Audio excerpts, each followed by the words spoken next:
9 अगस्त को एमपी सरकार की पूरी तैयारी। विधानसभा सत्र के लिए बन गई रणनीति। कांग्रेस की आक्रामकता को मिलेगा जवाब। एकजुट घेराबंदी पर बीजेपी करेगी प्रहार।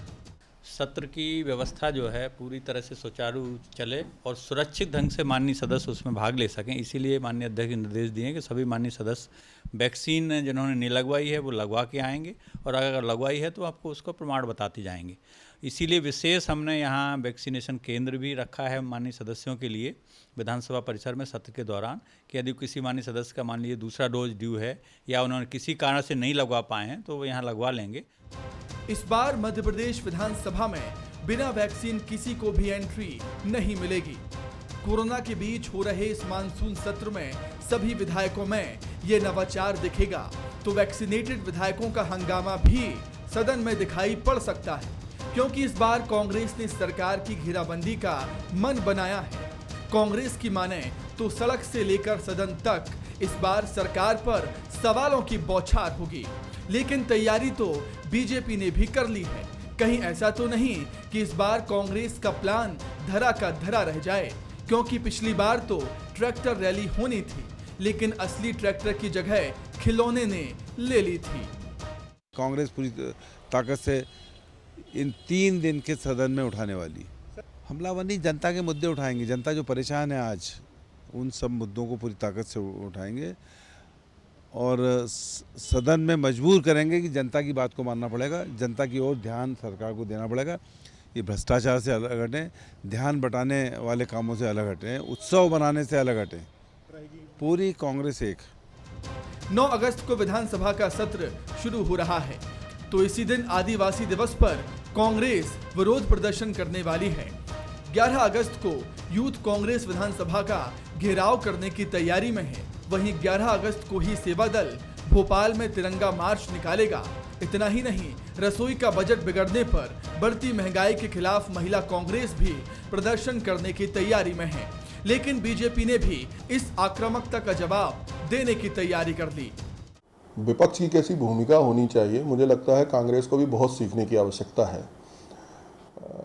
मुद्दे उठाना तो दूर है, कैसे जनता की सेवा के लिए हम आगे आएँ यह भी वो भूल गए हैं, और शायद इसी का परिणाम है कि कांग्रेस में टूटन हुई है। कांग्रेस के जब वो सत्ता में थे तो ना वो सत्ता चलाना जान पा रहे हैं, ना वो विपक्ष का काम कर पा रहे हैं। सकारात्मक भूमिका उनकी होनी चाहिए, क्षेत्र के प्रदेश के लोगों के विकास के संबंध में उनका दृष्टि होनी चाहिए, लेकिन इसका सर्वथा अभाव दिखता है कांग्रेस में। जानकारों की माने तो सदन में बीजेपी कांग्रेस की अंतर कलह का फायदा उठाती है। हर सत्र से पहले कांग्रेस आक्रामक बनती तो है, लेकिन उसकी शुरुआत और अंत दोनों में बहुत अंतर होता है। वो एकजुट आक्रामकता का प्रदर्शन करने में पिछड़ जाती है। कांग्रेस ने प्रदर्शन को लेकर तारीख तो बता दी है, लेकिन मजबूत रणनीति की झलक अभी भी दिखनी बाकी है। बाढ़ प्रभावितों को लेकर अभी जिस तरह से सरकार एक्टिव दिखी है, उससे भी विपक्ष की कथनी और करनी की झलक मिलती है। नमस्कार, मैं हूं शरद द्विवेदी और हमारा आज का मुद्दा है बीजेपी की मानसून नीति। तो अब सत्र के मुहाने पर आप और हम खड़े हैं, यानी विधानसभा का सत्र अब 3 दिनों के बाद आरंभ हो जाएगा और उसी के साथ ये प्रश्न भी होगा कि ये सत्र किस तरह से, किस दृष्टि और किस दिशा से आगे बढ़ रहा है और इसमें सत्ता पक्ष और विपक्ष अपनी भूमिकाएं किस तरह निभाते हैं। सबसे महत्वपूर्ण बात यह है कि विपक्ष की अगर हम बात करें तो कांग्रेस इससे पहले जितने भी विधानसभा सत्र हुए, एक तो कोरोना का प्रभाव सभी सत्रों पर बहुत साफ नज़र आया और ये स्वाभाविक भी है, क्योंकि हम सभी कोरोना से प्रभावित हुए हैं और ये चिंता सबके मन में है कि सभी लोग स्वस्थ रहें और कोई जोखिम ना हो। इसलिए सत्र बहुत संक्षिप्त हुए, आपाधापी में हुए और जल्दी समाप्त भी हुए। लेकिन ये सत्र ऐसा है जो भले ही चर्चा हो रही हो, कोरोना की तीसरी लहर की मामले बढ़ रहे हैं, लेकिन ये फिर भी एक ठहरा हुआ समय थोड़ा सा है जिसमें दोनों ही पक्षों को अपनी धार दिखाने का मौका मिलेगा। और सर्वाधिक महत्वपूर्ण बात कांग्रेस के लिए है कि क्या वो इसके पहले जिस तरह से, मैं ये नहीं कहूँगा कि वो बिखरी हुई और परेशान सी या थकी हुई नज़र आई है, लेकिन इतना तो ज़रूर है कि एक यूनाइटेड कांग्रेस का प्रदर्शन अभी भी अवेटेड है, मध्य प्रदेश विधानसभा में ही नहीं सड़कों पर भी, और पूरी ताकत से जो कांग्रेस सामने आती है, जो बीजेपी को जिसने 2018 में चौंकाया था, उस कांग्रेस की बात अगर हम करें, और अब माइनस सिंधिया है कांग्रेस, तो उस कांग्रेस का प्रदर्शन किस तरह का होगा? डॉक्टर गोविंद सिंह अलग अनमने से नज़र आते हैं, अजय सिंह जी की बात करें तो वो भी पीछे हटते हुए से नज़र आते हैं, या रामनिवास रावत जी की बात करें या केपी सिंह की बात करें, ये तमाम कांग्रेस के जो दिग्गज नेता हैं, कमलनाथ जी और दिग्विजय सिंह जी की पीढ़ी के बाद, इन सब की भूमिका पर सदन में निगाह रहेगी कि वो किस तरह से सामने आते हैं और क्या बीजेपी के खिलाफ, क्योंकि संख्या बल की दृष्टि से ये ऐतिहासिक विपक्ष है और कम अवसर ऐसे रहे हैं जब मध्य प्रदेश विधानसभा में इतना संख्या बल विपक्ष के पास रहा है। तो आज इसी पर हम बात करेंगे। जो मेहमान हमारे साथ हैं उनसे मिल लीजिए। मेरे साथ हैं भोपाल स्टूडियो में बीजेपी के युवा नेता, नेशनल स्तर पर टीवी पैनलिस्ट, नागरिक आपूर्ति निगम के पूर्व चेयरमैन डॉक्टर हितेश वाजपेयी। बहुत स्वागत है डॉक्टर वाजपेयी। कांग्रेस विधायक है हमारे साथ संजय यादव जी, तैयारियों में जुटे हुए हैं, उनका बहुत स्वागत करता हूं।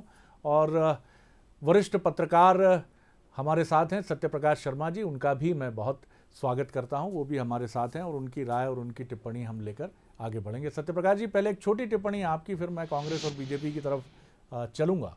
किस तरह से देखते हैं आप, और इस सत्र में काफ़ी निगाह रहेगी कांग्रेस पर, क्योंकि बीजेपी अपनी चीज़ों को बेहतर करने के लिए पहचानी जाती है, उसके यहाँ बहुत सारी निगाहें हैं जो लगातार किन किन जगहों से बीजेपी को देखती हैं, ये बीजेपी को भी नहीं मालूम होता।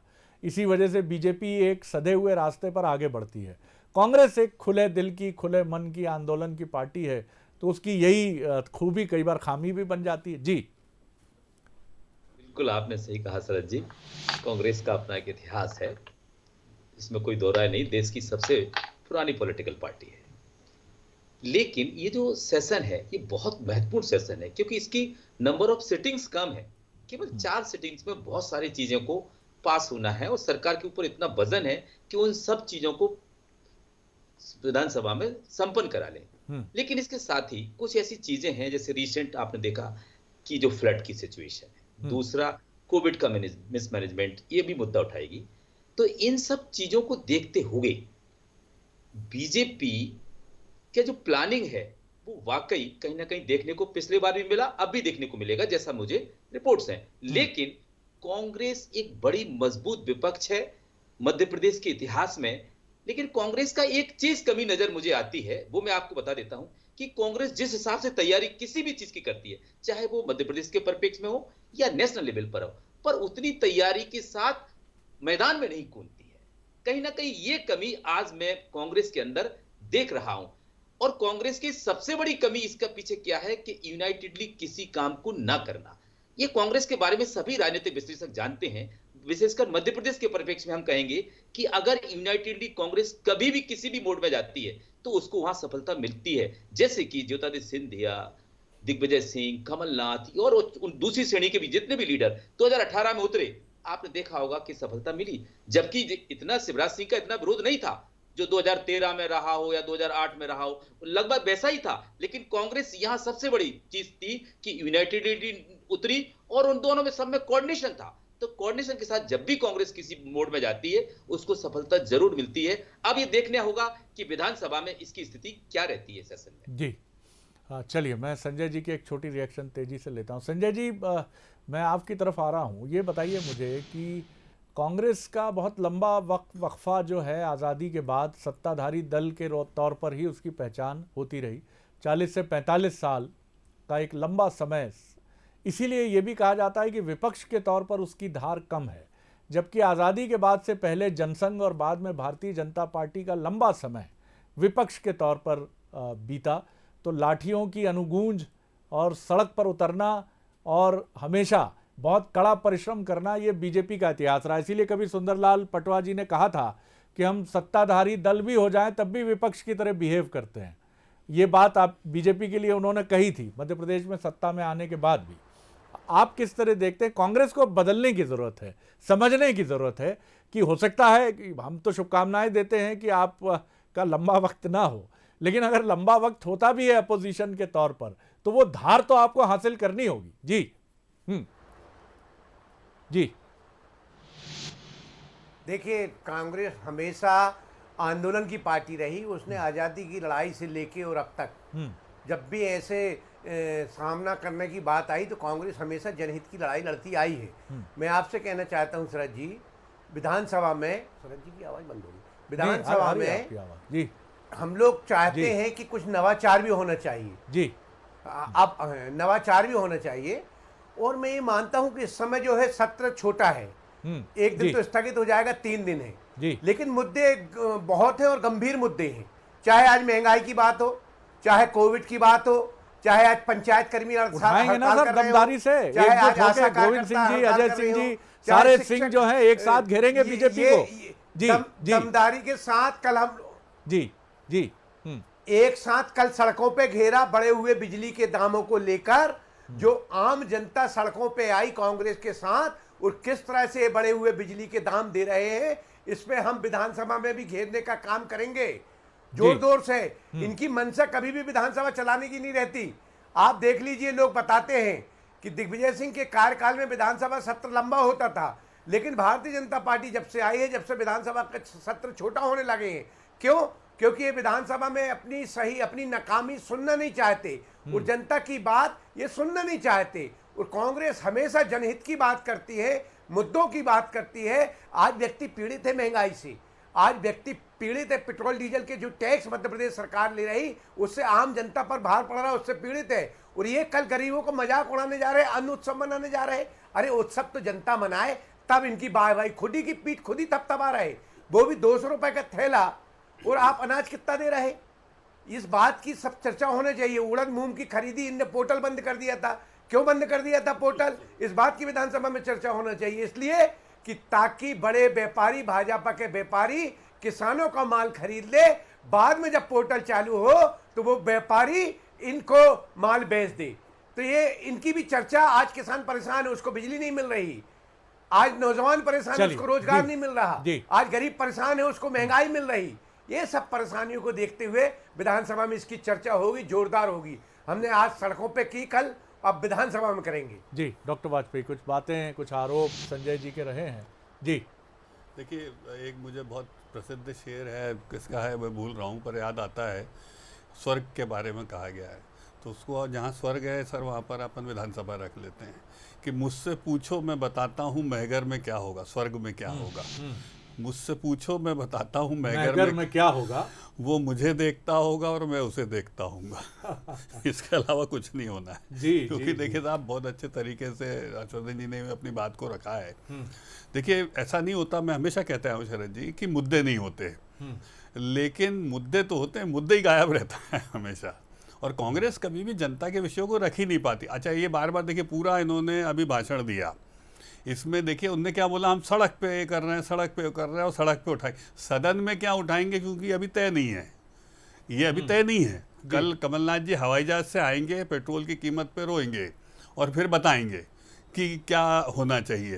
तो अभी तक इनका कोई कम्युनिकेशन नहीं, किसी की कोई बातचीत नहीं, किसी का कोई रोड मैप नहीं है कि हम क्या मोशन लेके आएंगे। ये बता ही नहीं सकते कि हम इतने स्थगन लाएंगे, इतने प्रश्न लगाएंगे। और शरद जी और आप हर्षवर्धन जी, आप लोगों को सर 20-20, 25-25 साल हो गए पत्रकारिता करते हुए। चलिए आप बता दीजिए मुझे कि 3 दिन पहले पता लग जाते हैं कि विपक्ष ने प्रश्न क्या लगाए हैं। यादव साहब सुन तो लीजिए सर, बहुत मैं तार्किक बात कर रहा हूँ, मैं भाषण नहीं दे रहा हूँ 200 रुपए किलो का। इसके बाद आपका अवसर है संजय जी, पूरा अवसर रहेगा आपके पास, पूरा अवसर रहेगा। कि प्रश्न हमेशा आ जाते हैं कि क्या लगाए हैं, और आपको महसूस होता है कि यार सरकार के लोग एक्सरसाइज कर रहे हैं, इन प्रश्नों का जवाब देना है। यही पटल होता है साहब जनता के विषय। अभी तक किसी को नहीं मालूम ये प्रश्न क्या लगाएंगे, अभी तक किसी को नहीं मालूम ये मोशन किसका लेके आएंगे और क्या करेंगे। और तो और आज जब मैं आपसे बात कर रहा हूँ तो कमलनाथ जी ने, आपके लिए काम की खबर है सर, नेता प्रतिपक्ष का ट्विटर हैंडल से अपना पद ही गायब कर दिया है।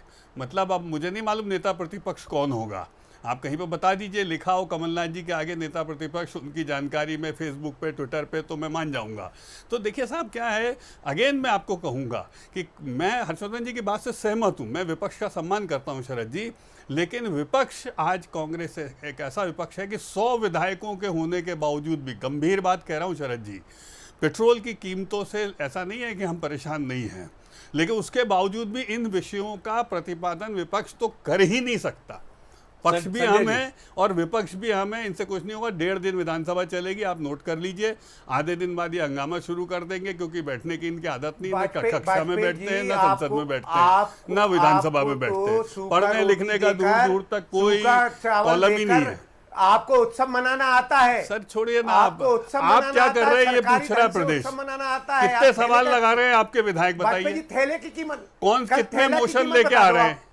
कितने आप मोशन जो लेके कर आ रहे रहे हैं, हैं? ठेला की कीमत बता दो सर आपने बता दी ना, आप खरीदते तो 200 रुपए में खरीदते। हम विषय पे वो लौटे, तो कल हम पता विषय चल पर आए जाएगा ना आपको सर, परसों। हम विषय पर आए। विषय हमारा है सर, इस सदन में नहीं, आप ठेले की कीमत विधानसभा में कैसा प्रदर्शन संजय जी, मुझे लगता है ठेले हम की विषय कीमत पर तो आए। यही महत्वपूर्ण है। आप जी। देखिए यहाँ पर पूछ रहे हैं, आप देखना विधानसभा से ये सवाल गायब होगा और बेंचेस पे से ये लोग गायब होंगे। ये बाहर ट्रैक्टर के खिलौने लेके फिर बैठ जाएंगे। चलिए संजय जी का एक मुकम्मल जवाब ले लेते हैं। संजय जी, बहुत सारी करिए बातें काम। डॉक्टर वाजपेयी ने, उनका मुख्य जो बीजेपी का एलिगेशन है कि सदन में जो देखिए- गंभीरता चाहिए। जी जी, बोलिए बोलिए बोलिए सर। जी जी जी गंभीरता के साथ साथ जनहित की मुद्दों की बात होना चाहिए। सदन में क्या जो भी मोशन जनता ला की रहे हैं आप? बात होती है तो जो सत्ता पक्ष रहता है वो हल्ला मचाकर उसको दबाने का काम सत्ता पक्ष करता है। हल्ला मचाता। हम तो महंगाई ये की नई बात कर रहे हो साहब, सत्ता पक्ष हल्ला नहीं मचाता कहीं। लेकर भी आएंगे सर, हम मोशन लोग बताइए किसानों- कौन सा लाएंगे? किसान- भाषण आप मत उड़द- दीजिए, मोशन। उड़द मूंग में जो सर, काला एक, बाजारी, दो, तीन जो बताइए ना। काला बाजारी का सर, मैं तो सदस्य नहीं हूँ, लेकिन कार्रवाई लंबा समय हो गया देखते हुए। बताइए क्या ला रहे हैं? हम तो कोई स्थगन की तैयारी करी है आपने किसी विषय एक पे? दो तीन मुद्दे नहीं, हमारे पास 10 मुद्दे हैं। अरे तो हमारे एक तो पास- बता दो जिसमें बड़े- स्थगन ला रहे हैं। बढ़े हुए बिजली के दाम। अरे उनको भाई, कौन स्थगन कम करेगा? प्रस्ताव किस पर ला रहे हैं बताइए? बढ़े हुए बिजली के दाम, बाढ़, कुछ भी बोल रहे हैं आप, भाषण दे रहे हो। मैं पूछ रहा हूँ कौन से प्रस्ताव ला रहे हो तो बता नहीं रहे हो आप। हम सर, तीन बता दो, चलो 3 प्रस्ताव बता दो आप। हम पंचायत मैं सर कर्मियों डिबेट को जो छोड़ दूंगा, हड़ताल यही पर चल वॉकओवर रहे दे हैं, दूंगा आपको। मैं पंचायत कर्मी जो अनशन पर 3 चल रहे हैं, प्रस्ताव कांग्रेस उन- पार्टी ला रही, बताओ कौन से ला रही है? उनके बीच का लाएंगे। 3 मोशन बता दो। हम तो हमारे सचेतक लाएंगे ना। अरे वो भाई, आपको बता परसों तो पता दो। चल जाएंगे। क्या लाएंगे? आप परसों 2 दिन पता चल बचे। जाएंगे कौन कौन से आ रहे हैं। अरे जनता के बीच रहते हो ना, 3 मोशन तो बता दो। चलिए हमारे चलिए सचेतक- चलिए, मैं हम थोड़ा सचेतक थोड़ा फिर बताएंगे ना चलता हूँ। हमारे इंडिपेंडेंट सचेतक ऑब्जर्वर बताएंगे, जो जो है, मैं लाऊंगा वो महंगाई सर के खिलाफ वॉकओवर दे लाऊंगा। देंगे हम अभी आपको। 3 मोशन बता दो मुझे अभी। चलिए सत्य प्रकाश जी, मैं आपकी तरफ आ रहा हूं, फिर संजय जी की तरफ आऊंगा, उनसे जवाब लूंगा। देखिए, बीजेपी की यही नीति जो है बड़ी जबरदस्त रहती है। वो हमलावर हो जाती है, पूछना शुरू कर देती है कि आप अपने धर्म का कैसा निर्वाह करने लगते हैं।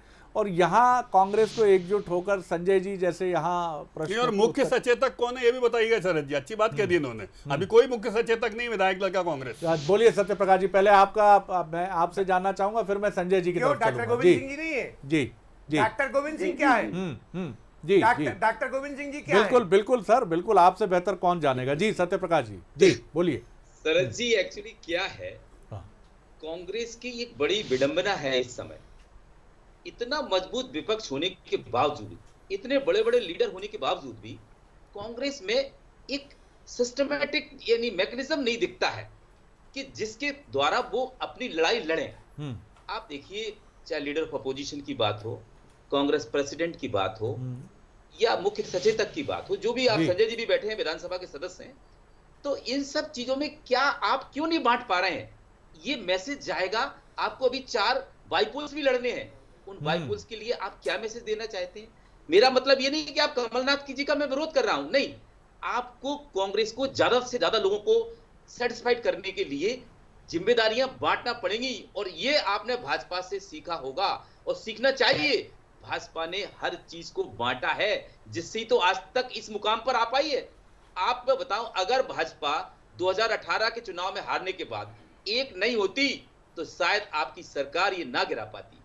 लेकिन आज भले ही अलग अलग दिख रही है कि भाई नरोत्तम जी अलग भागते हैं, शिवराज जी अलग रहते हैं, या दूसरे लोग अलग रहते हैं, लेकिन सामने नहीं दिख रहा है। अंदर जो भी चल रहा है वो अंदर खानों में है, पर कांग्रेस में वो बाहर दिखने लगता है।